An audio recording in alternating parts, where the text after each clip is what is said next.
tu has comentat la gent que s'ho pot pagar i no vol, aquesta és una. Jo la que em preocupa més és la gent que no s'ho pot pagar però paga algú que l'extorsiona per accedir a un habitatge que no és seu. I a mi aquesta és la que em preocupa més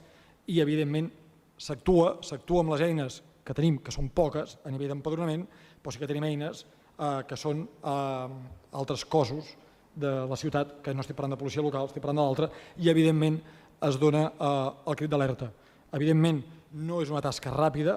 i de fet vam tenir un exemple, ara m'equivocarem l'any, que va sortir a la premsa, que s'havia destapat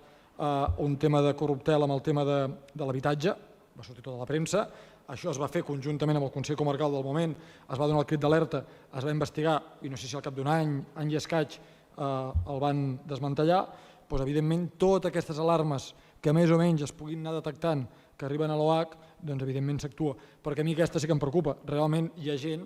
que s'aprofita de la vulnerabilitat de les persones, siguin nouvingudes o siguin de Berga de tota la vida, que pel que sigui no poden accedir a habitatge, però en canvi paguen un lloguer o un preu a algú extern que l'habitatge no és seu per poder accedir.